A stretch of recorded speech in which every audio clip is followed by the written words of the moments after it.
The Devil and the Deep Sea, an adventure tale by Rudyard Kipling. All supplies very bad and dear, and there are no facilities for even the smallest repairs. Sailing directions. Her nationality was British, but you will not find her house flag in the list of our mercantile marine. She was a 900-ton, iron, schooner-rigged, screw cargo boat, differing externally in no way from any other tramp of the sea. But it is with steamers as it is with men. There are those who will, for a consideration, sail extremely close to the wind, and in the present state of a fallen world, such people and such steamers have their use.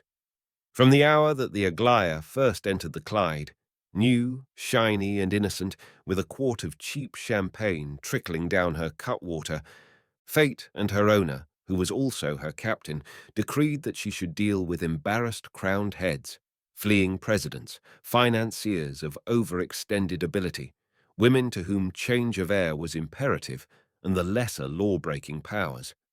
Her career led her sometimes into the Admiralty courts, where the sworn statements of her skipper filled his brethren with envy. The mariner cannot tell or act a lie in the face of the sea, or mislead a tempest.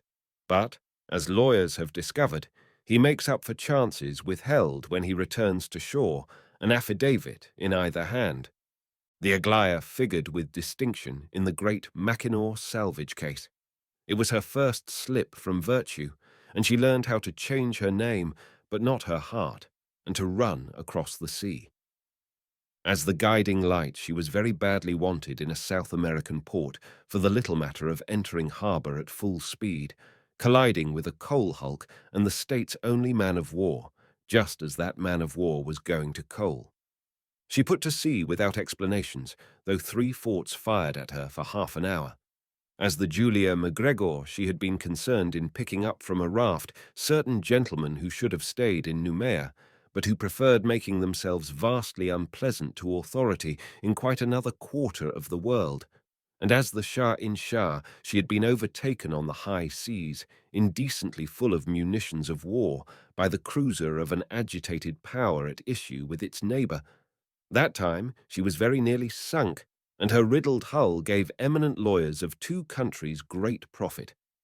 After a season, she reappeared as the Martin Hunt, painted a dull slate colour with pure saffron funnel and boats of robin's egg blue, engaging in the Odessa trade till she was invited, and the invitation could not well be disregarded, to keep away from Black Sea ports altogether. She had ridden through many waves of depression. Freights might drop out of sight, seamen's unions throw spanners and nuts at certificated masters, or stevedores combine till cargo perished on the dockhead. But the boat of many names came and went, busy, alert, and inconspicuous always. Her skipper made no complaint of hard times, and port officers observed that her crew signed and signed again with the regularity of Atlantic liner boatswains. Her name she changed as occasion called, her well-paid crew never, and a large percentage of the profits of her voyages was spent with an open hand on her engine room. She never troubled the underwriters, and very seldom stopped to talk with a signal station, for her business was urgent and private.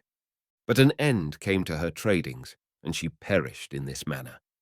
Deep peace brooded over Europe, Asia, Africa, America, Australasia, and Polynesia. The powers dealt together more or less honestly. Banks paid their depositors to the hour. Diamonds of price came safely to the hands of their owners. Republics rested content with their dictators. Diplomats found no one whose presence in the least incommoded them. Monarchs lived openly with their lawfully wedded wives. It was as though the whole earth had put on its best Sunday bib and tucker, and business was very bad for the Martin Hunt. The great, virtuous calm engulfed her, slate sides, yellow funnel and all, but cast up in another hemisphere, the steam whaler Haliotis, black and rusty, with a manure-coloured funnel, a litter of dingy white boats, and an enormous stove or furnace for boiling blubber on her forward well deck. There could be no doubt that her trip was successful, for she lay at several ports not too well known, and the smoke of her trying out insulted the beaches. Anon she departed, at the speed of the average London four-wheeler, and entered a semi-inland sea, warm, still, and blue, which is, perhaps, the most strictly preserved water in the world. There she stayed for a certain time, and the great stars of those mild skies beheld her playing puss in the corner among islands where whales are never found. All that while she smelt abominably, and the smell, though fishy, was not whalesome. One evening, calamity descended upon her from the island of Watai, and she fled, while her crew jeered at a fat black and brown gunboat puffing far behind. They knew to the last revolution the capacity of every boat on those seas that they were anxious to avoid. A British ship with a good conscience does not, as a rule, flee from the man-of-war of a foreign power, and it is also considered a breach of etiquette to stop and search British ships at sea. These things the skipper of the Haliotis did not pause to prove, but held on at an inspiriting 11 knots an hour till nightfall. One thing only he overlooked: the power that kept an expensive steam patrol moving up and down those waters. They had dodged the 2 regular ships of the station with an ease that bred contempt, had newly brought up a 3rd and a 14-knot boat with a clean bottom to help the work, and that was why the Haliotis, driving hard from the east to the west, found herself at daylight in such a position that she could not help seeing an arrangement of 4 flags, a mile and a half behind, which read, "Heave to, or take the consequences." She had her choice, and she took it. The end came when, presuming on her lighter draught, she tried to draw away northward over a friendly shoal. The shell that arrived by way of the chief engineer's cabin was some 5 inches in diameter, with a practice, not a bursting charge.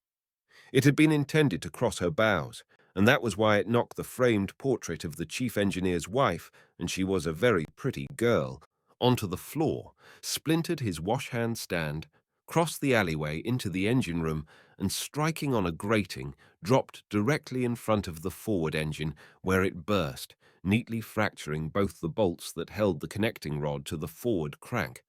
What follows is worth consideration. The forward engine had no more work to do. Its released piston rod, therefore, drove up fiercely, with nothing to check it, and started most of the nuts of the cylinder cover. It came down again, the full weight of the steam behind it, and the foot of the disconnected connecting rod, useless as the leg of a man with a sprained ankle, flung out to the right and struck the starboard, or right-hand, cast-iron supporting column of the forward engine, cracking it clean through about 6 inches above the base and wedging the upper portion outwards 3 inches towards the ship's side.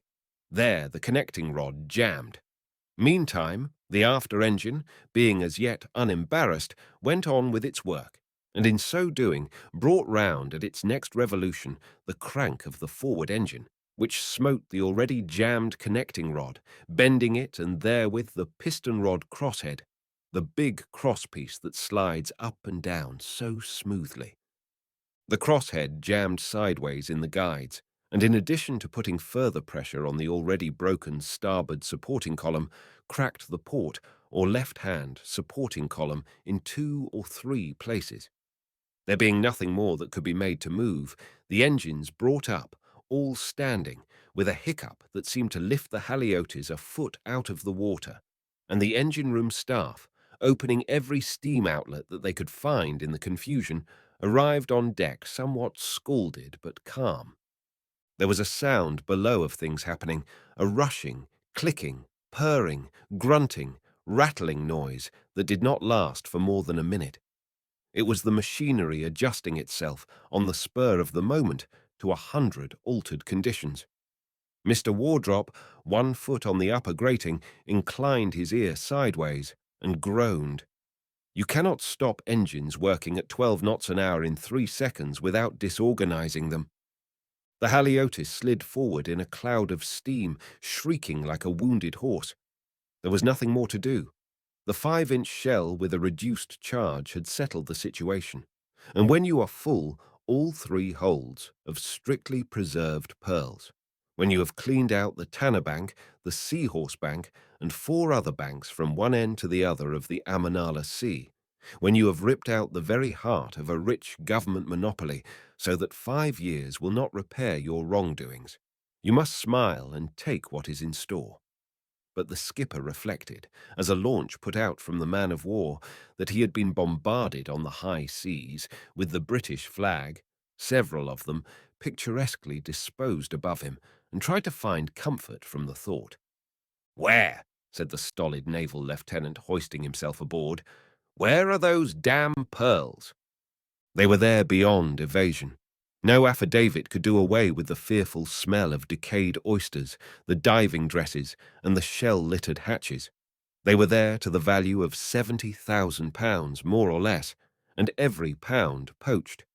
The man-of-war was annoyed, for she had used up many tons of coal, she had strained her tubes, and worse than all, her officers and crew had been hurried. Everyone on the Haliotis was arrested and rearrested several times as each officer came aboard. Then they were told by what they esteemed to be the equivalent of a midshipman that they were to consider themselves prisoners, and finally were put under arrest. "It's not the least good," said the skipper suavely. "You'd much better send us a tow." "Be still. You are arrest," was the reply. "Where the devil do you expect we're going to escape to? We're helpless. You've got to tow us into somewhere and explain why you fired on us. Mr. Wardrop, we're helpless, aren't we?" "Ruined from end to end," said the man of machinery. "If she rolls, the forward cylinder will come down and go through her bottom. Both columns are clean cut through. There's nothing to hold anything up." The Council of War clanked off to see if Mr. Wardrop's words were true. He warned them that it was as much as a man's life was worth to enter the engine room, and they contented themselves with a distant inspection through the thinning steam. The Haliotis lifted to the long, easy swell, and the starboard supporting column ground a trifle, as a man grits his teeth under the knife. The forward cylinder was depending on that unknown force men call the pertinacity of materials, which now and then balances that other heartbreaking power, the perversity of inanimate things. "You see," said Mr. Wardrop, hurrying them away, "the engines aren't worth their price as old iron." "We tow," was the answer. "Afterwards, we shall confiscate." The man-of-war was short-handed, and did not see the necessity for putting a prize crew aboard the Haliotis. So she sent one sub-lieutenant, whom the skipper kept very drunk, for he did not wish to make the tow too easy, and moreover, he had an inconspicuous little rope hanging from the stem of his ship. Then they began to tow at an average speed of 4 knots an hour. The Haliotis was very hard to move, and the gunnery lieutenant, who had fired the 5-inch shell, had leisure to think upon consequences. Mr. Wardrop was the busy man. He borrowed all the crew to shore up the cylinders with spars and blocks from the bottom and sides of the ship. It was a day's risky work, but anything was better than drowning at the end of a tow rope, and if the forward cylinder had fallen, it would have made its way to the seabed and taken the Haliotis after. "Where are we going to, and how long will they tow us?" he asked of the skipper. "God knows, and this prize lieutenant's drunk. What do you think you can do?" "There's just the bare chance," Mr. Wardrop whispered, though no one was within hearing. "There's just the bare chance of repairing her, if a man knew how. They've twisted the very guts out of her, bringing her up with that jerk. But I'm saying that, with time and patience, there's just the chance of making steam yet. We could do it." The skipper's eye brightened. "Do you mean," he began, "that she is any good?" "Oh, no," said Mr. Wardrop. "She'll need £3,000 in repairs at the lowest, if she's to take the sea again, and that apart from any injury to her structure. She's like a man fallen down 5 pair of stairs. We can't tell for months what has happened, but we know she'll never be good again without a new inside. You should see the condenser tubes and the steam connections to the donkey for 2 things only. I'm not afraid of them repairing her. I'm afraid of them stealing things. They've fired on us. They'll have to explain that. Our reputation's not good enough to ask for explanations. Let's take what we have and be thankful. You would not have consuls remembering the guiding light and the Shah-in-Shah and the Aglaya at this most alarming crisis. We've been no better than pirates these 10 years. Under Providence, we're no worse than thieves now. We've much to be thankful for, if we e'er get back to her." "Make it your own way, then," said the skipper. "If there's the least chance—" "I'll leave none," said Mr. Wardrop. "None that they'll dare to take. Keep her heavy on the tow, for we need time." The skipper never interfered with the affairs of the engine-room, and Mr. Wardrop, an artist in his profession, turned to and composed a work terrible and forbidding. His background was the dark-grained sides of the engine-room. His material, the metals of power and strength, helped out with spars, balks, and ropes. The man-of-war towed sullenly and viciously. The Haliotis behind her hummed like a hive before swarming. With extra and totally unneeded spars, her crew blocked up the space round the forward engine till it resembled a statue in its scaffolding, and the butts of the shores interfered with every view that a dispassionate eye might wish to take, and that the dispassionate mind might be swiftly shaken out of its calm. The well-sunk bolts of the shores were wrapped round untidily with loose ends of ropes, giving a studied effect of most dangerous insecurity. Next, Mr. Wardrop took up a collection from the after engine, which, as you will remember, had not been affected in the general wreck. The cylinder escape valve he abolished with a flogging hammer. It is difficult in far-off ports to come by such valves, unless, like Mr. Wardrop, you keep duplicates in store. At the same time, men took off the nuts of two of the great holding-down bolts that serve to keep the engines in place on their solid bed. An engine violently arrested in mid-career may easily jerk off the nut of a holding-down bolt, and this accident looked very natural. Passing along the tunnel, he removed several shaft coupling bolts and nuts, scattering other and ancient pieces of iron underfoot.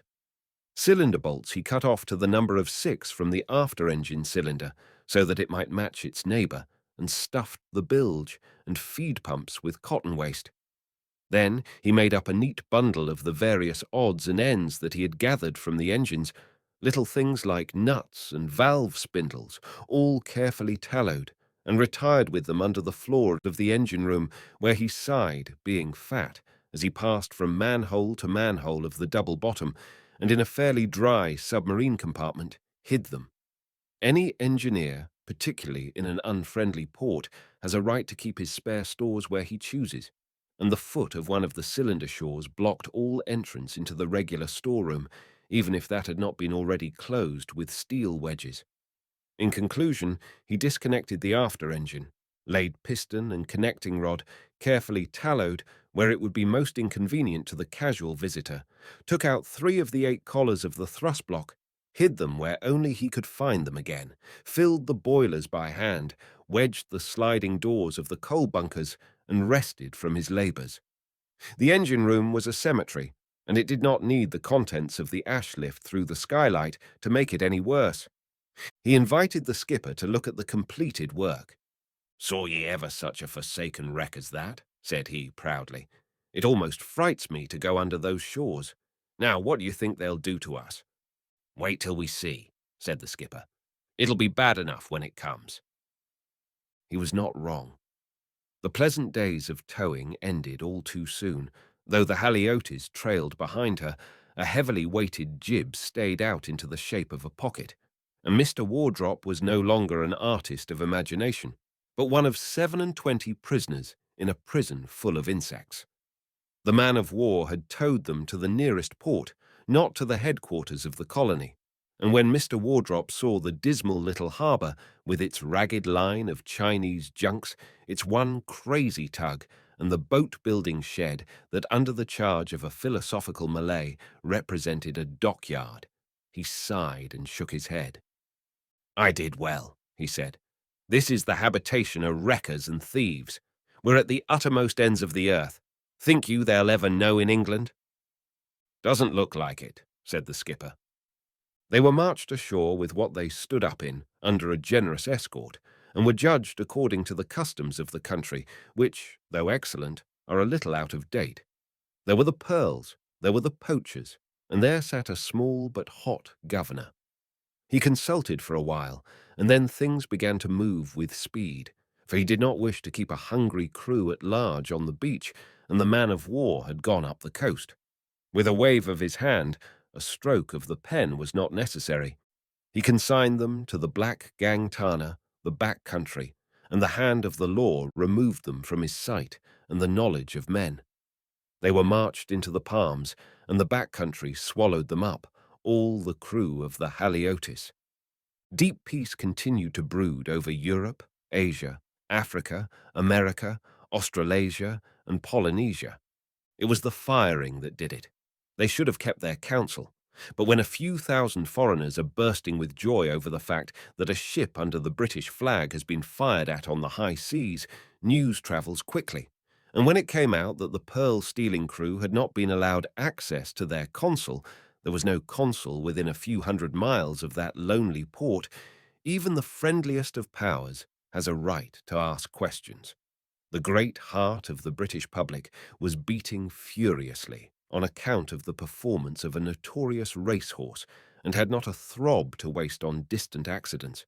But somewhere deep in the hull of the ship of state there is machinery which more or less accurately takes charge of foreign affairs.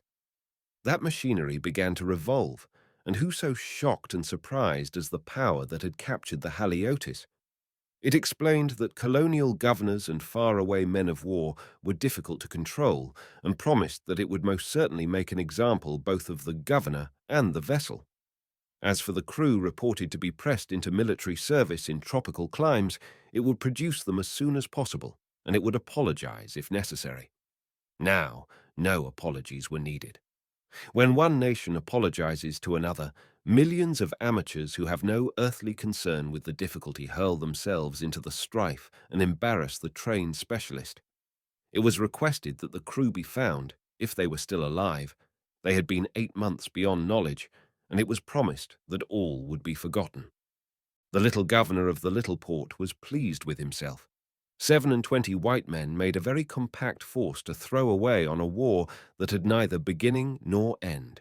A jungle and stockade fight that flickered and smouldered through the wet, hot years in the hills 100 miles away, and was the heritage of every wearied official.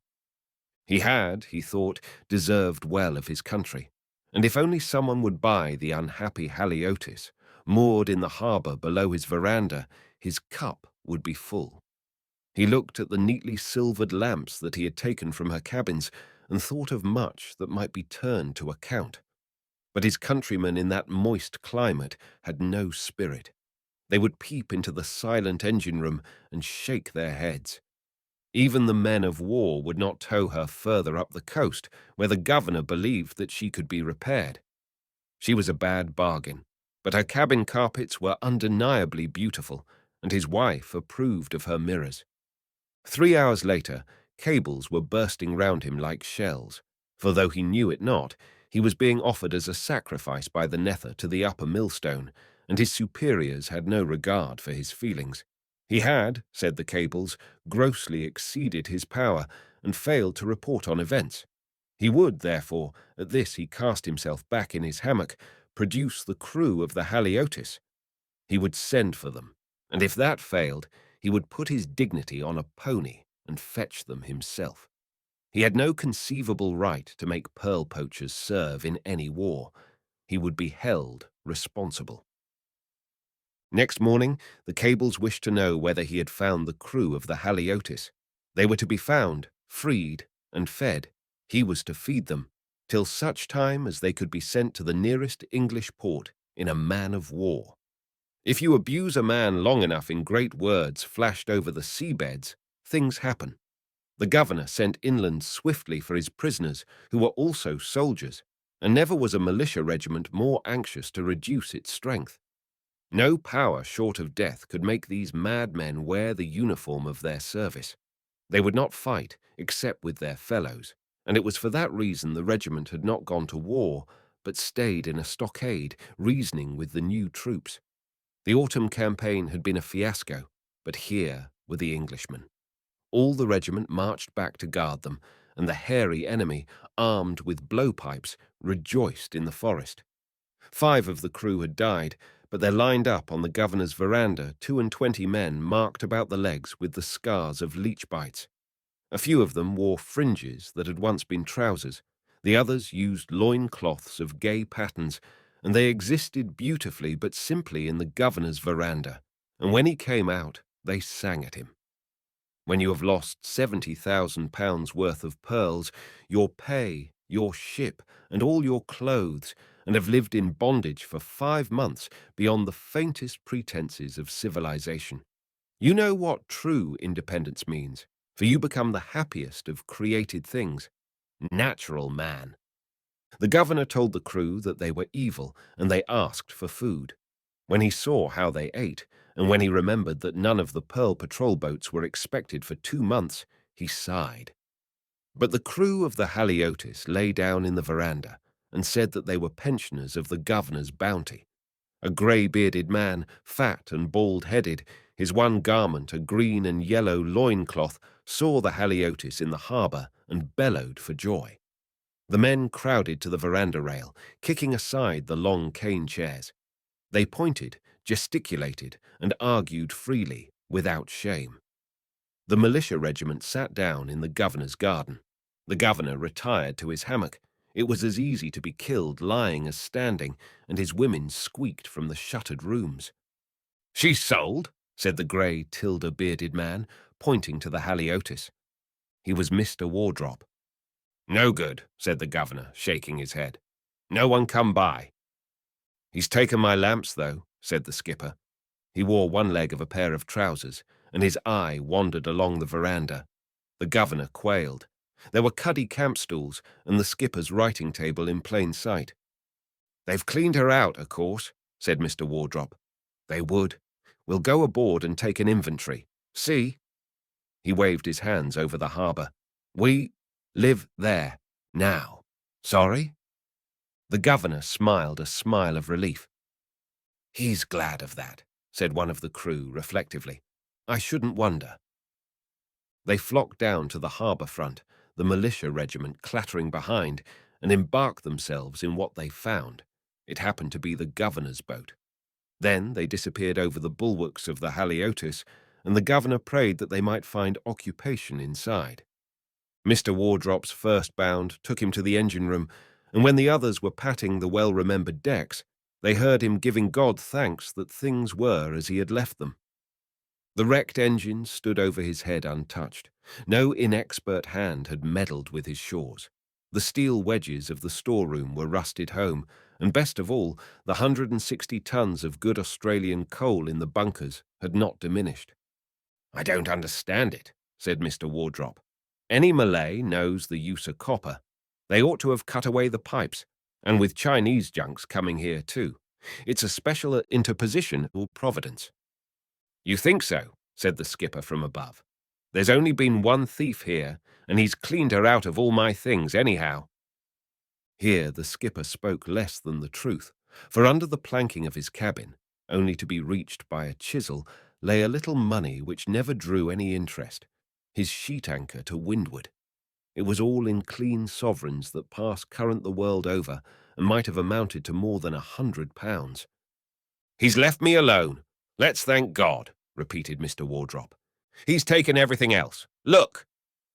The Haliotis, except as to her engine room, had been systematically and scientifically gutted from one end to the other, and there was strong evidence that an unclean guard had camped in the skipper's cabin to regulate that plunder.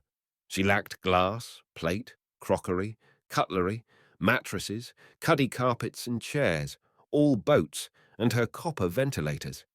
These things had been removed, with her sails and as much of the wire rigging as would not imperil the safety of the masts. "He must have sold those," said the skipper. "The other things are in his house, I suppose." Every fitting that could be pried or screwed out was gone. Port, starboard, and masthead lights, teak gratings, sliding sashes of the deckhouse, the captain's chest of drawers with charts and chart table, photographs, brackets, and looking-glasses, cabin doors, rubber cuddy mats, hatch irons, half the funnel stays, cork fenders, carpenter's grindstone and tool chest, holystones, swabs, squeegees, all cabin and pantry lamps, galley fittings en bloc, flags and flag locker, clocks, chronometers, the forward compass and the ship's bell and belfry were among the missing. There were great scarred marks on the deck planking over which the cargo derricks had been hauled. One must have fallen by the way, for the bulwark rails were smashed and bent, and the side plates bruised. "It's the governor," said the skipper. "He's been selling her on the instalment plan." "Let's go up with spanners and shovels and kill 'em all," shouted the crew. "Let's drown him and keep the woman. Then we'll be shot by that black and tan regiment. Our regiment. What's the trouble ashore, Tilda? They've camped our regiment on the beach." "We're cut off. That's all. Go and see what they want," said Mr. Wardrop. "You've the trousers." In his simple way, the governor was a strategist. He did not desire that the crew of the Haliotis should come ashore again, either singly or in detachments, and he proposed to turn their steamer into a convict hulk. They would wait. He explained this from the quay to the skipper in the barge, and they would continue to wait till the man-of-war came along exactly where they were. If one of them set foot ashore, the entire regiment would open fire, and he would not scruple to use the 2 cannon of the town. Meantime, food would be sent daily in a boat under an armed escort. The skipper, bare to the waist and rowing, could only grind his teeth, and the governor improved the occasion and revenged himself for the bitter words in the cables by saying what he thought of the morals and manners of the crew. The barge returned to the Haliotis in silence, and the skipper climbed aboard, white on the cheekbones and blue about the nostrils. "I knew it," said Mr. Wardrop, "and they won't give us good food either. We shall have bananas morning, noon, and night, and a man can't work on fruit. We know that." Then the skipper cursed Mr. Wardrop for importing frivolous side issues into the conversation, and the crew cursed one another, and the Haliotis, the voyage, and all that they knew or could bring to mind. They sat down in silence on the empty decks, and their eyes burned in their heads. The green harbour water chuckled at them overside. They looked at the palm-fringed hills inland, at the white houses above the harbour road, at the single tier of native craft by the quay, at the stolid soldiery sitting round the 2 cannon, and last of all, at the blue bar of the horizon. Mr. Wardrop was buried in thought and scratched imaginary lines with his untrimmed fingernails on the planking. "I make no promise," he said at last, "for I can't say what may or may not have happened to them. But here's the ship, and here's us." There was a little scornful laughter at this, and Mr. Wardrop knitted his brows. He recalled that in the days when B wore trousers, he had been chief engineer of the Haliotis. Harland, Mackenzie, Noble, Hay, Norton, Fink, O'Hara, Trumbull. "Here, sir." The instinct of obedience waked to answer the roll call of the engine room. "Below." They rose and went. "Captain, I'll trouble you for the rest of the men as I want them. We'll get my stores out and clear away the shores we don't need, and then we'll patch her up. My men will remember that they're in the Haliotis, under me." He went into the engine room, and the others stared. They were used to the accidents of the sea, but this was beyond their experience. None who had seen the engine room believed that anything short of new engines from end to end could stir the Haliotis from her moorings. The engine room stores were unearthed, and Mr. Wardrop's face, red with the filth of the bilges and the exertion of travelling on his stomach, lit with joy. The spare gear of the Haliotis had been unusually complete, and 22 men, armed with screwjacks, differential blocks, tackle, vices, and a forge or so, can look kismet between the eyes without winking.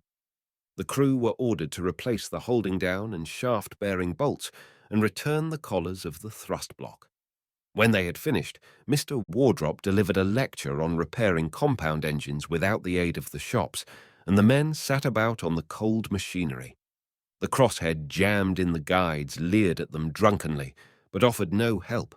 They ran their fingers hopelessly into the cracks of the starboard supporting column and picked at the ends of the ropes round the shores, while Mr. Wardrop's voice rose and fell echoing, till the quick tropic night closed down over the engine room skylight. Next morning the work of reconstruction began. It has been explained that the foot of the connecting rod was forced against the foot of the starboard supporting column, which it had cracked through and driven outward towards the ship's skin. To all appearance, the job was more than hopeless, for rod and column seemed to have been welded into one. But herein Providence smiled on them for one moment to hearten them through the weary weeks ahead. The second engineer, more reckless than resourceful, struck at random with a cold chisel into the cast iron of the column, and a greasy grey flake of metal flew from under the imprisoned foot of the connecting rod, while the rod itself fell away slowly and brought up with a thunderous clang somewhere in the dark of the crankpit. The guides' plates above were still jammed fast in the guides, but the first blow had been struck. They spent the rest of the day grooming the donkey engine, which stood immediately forward of the engine room hatch. Its tarpaulin, of course, had been stolen, and 8 warm months had not improved the working parts. Further, the last dying hiccup of the Haliotis seemed, or it might have been the Malay from the boathouse, to have lifted the thing bodily on its bolts and set it down inaccurately as regarded its steam connections. "If we only had one single cargo derrick," Mr. Wardrop sighed. "We can take the cylinder cover off by hand if we sweat, but to get the rod out of the piston's not possible unless we use steam. Well, there'll be steam the morn if there's nothing else. She'll fizzle." Next morning, men from the shore saw the Haliotis through a cloud, for it was as though the deck smoked. Her crew were chasing steam through the shaken and leaky pipes to its work in the forward donkey engine, and where Oakham failed to plug a crack, they stripped off their loincloths for lapping and swore, half-boiled and mother-naked. The donkey engine worked, at a price, the price of constant attention and furious stoking, worked long enough to allow a wire rope. It was made up of a funnel and a foremast stay, to be led into the engine room and made fast on the cylinder cover of the forward engine. That rose easily enough and was hauled through the skylight and onto the deck, many hands assisting the doubtful steam. Then came the tug of war, for it was necessary to get to the piston and the jammed piston rod. They removed 2 of the piston junk-ring studs, screwed in 2 strong iron eye-bolts by way of handles, doubled the wire rope, and set half a dozen men to smite with an extemporized battering ram at the end of the piston rod, where it peered through the piston, while the donkey engine hauled upwards on the piston itself. After 4 hours of this furious work, the piston rod suddenly slipped, and the piston rose with a jerk, knocking 1 or 2 men over into the engine room. But when Mr. Wardrop declared that the piston had not split, they cheered and thought nothing of their wounds, and the donkey engine was hastily stopped. Its boiler was nothing to tamper with, and day by day their supplies reached them by boat. The skipper humbled himself once more before the governor, and as a concession had leave to get drinking water from the Malay boat builder on the quay. It was not good drinking water, but the Malay was anxious to supply anything in his power if he were paid for it. Now, when the jaws of the forward engine stood, as it were, stripped and empty, they began to wedge up the shores of the cylinder itself. That work alone filled the better part of 3 days, warm and sticky days, when the hands slipped and sweat ran into the eyes.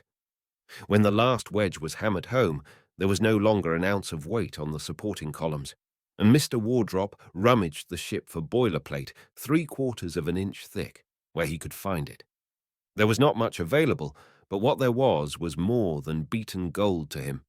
In one desperate forenoon, the entire crew, naked and lean, hailed back, more or less into place, the starboard supporting column, which, as you remember, was cracked clean through. Mr. Wardrop found them asleep where they had finished the work, and gave them a day's rest, smiling upon them as a father, while he drew chalk marks about the cracks. They woke to new and more trying labour, for over each one of those cracks a plate of 3/4 inch boiler iron was to be worked hot, the rivet holes being drilled by hand. All that time they were fed on fruits, chiefly bananas, with some sago. Those were the days when men swooned over the ratchet drill and the hand forge, and where they fell they had leave to lie, unless their bodies were in the way of their fellows' feet. And so, Patch upon patch, and a patch over all, the starboard supporting column was clouted. But when they thought all was secure, Mr. Wardrop decreed that the noble patchwork would never support working engines. At the best, it could only hold the guide bars approximately true. The dead weight of the cylinders must be borne by vertical struts, and therefore a gang would repair to the bows and take out, with files, the big bow anchor davits, each of which was some 3 inches in diameter. They threw hot coals at Wardrop and threatened to kill him. Those who did not weep, they were ready to weep on the least provocation, but he hit them with iron bars heated at the end, and they limped forward, and the davits came with them when they returned. They slept 16 hours on the strength of it, and in 3 days 2 struts were in place, bolted from the foot of the starboard supporting column to the underside of the cylinder. There remained now the port, or condenser column, which, though not so badly cracked as its fellow, had also been strengthened in 4 places with boilerplate patches, but needed struts.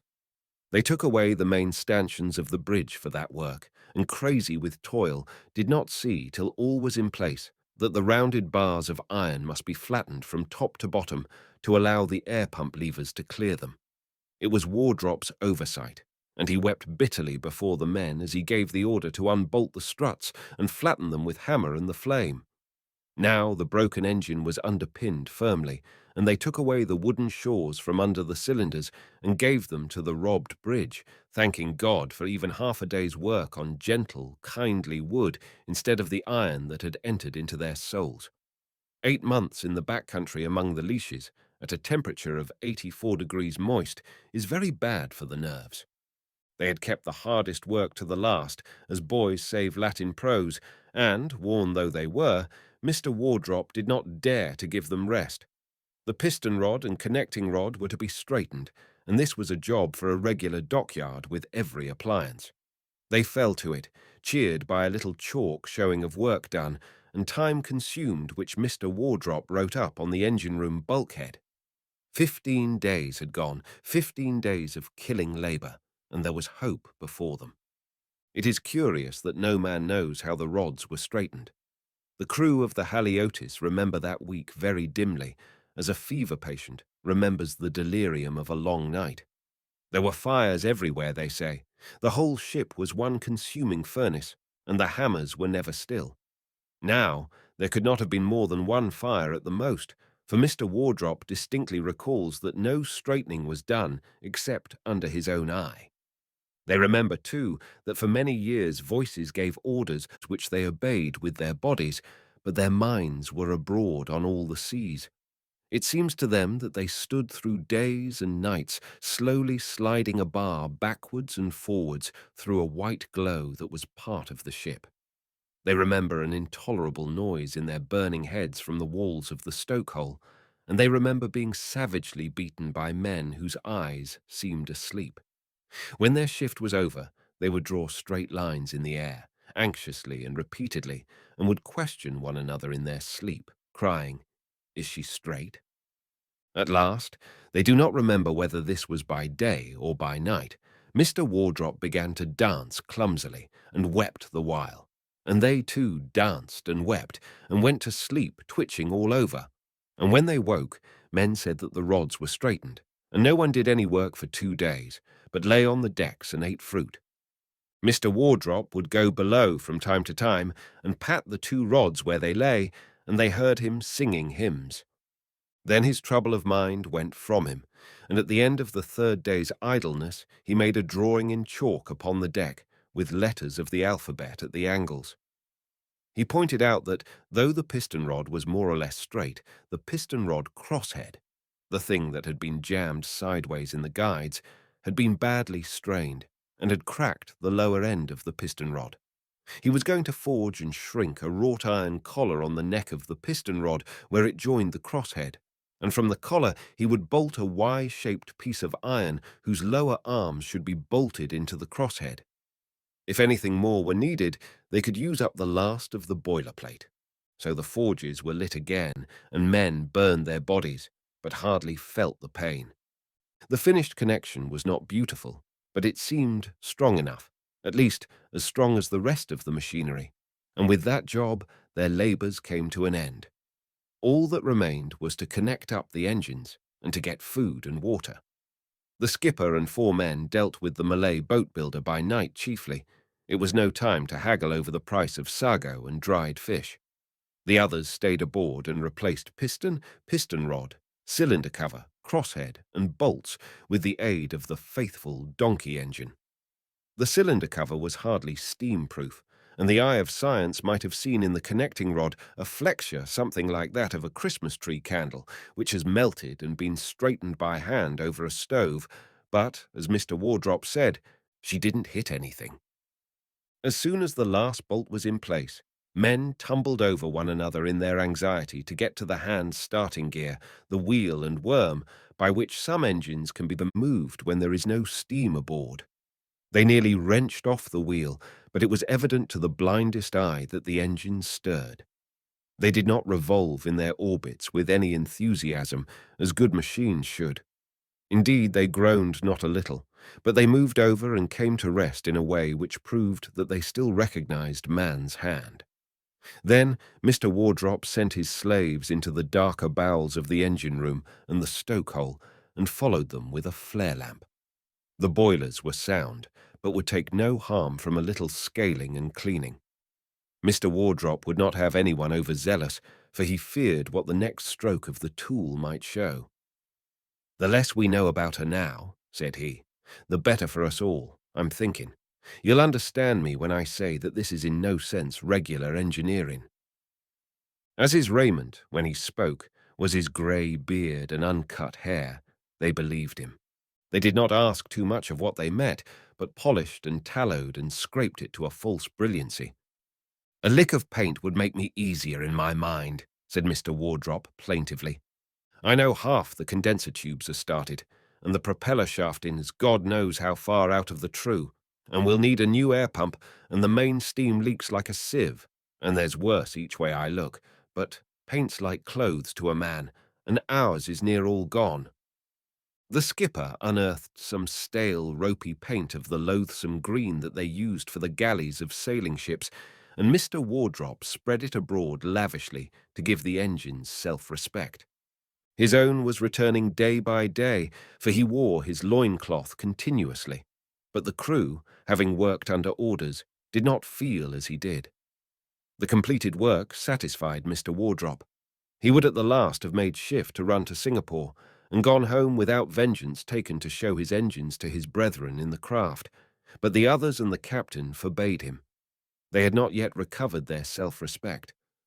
It would be safer to make what you might call a trial trip, but beggars mustn't be choosers, and if the engines will go over to the hand gear, the probability, I'm only saying it's a probability, the chance is that they'll hold up when we put steam on her. "How long will you take to get steam?" said the skipper. "God knows.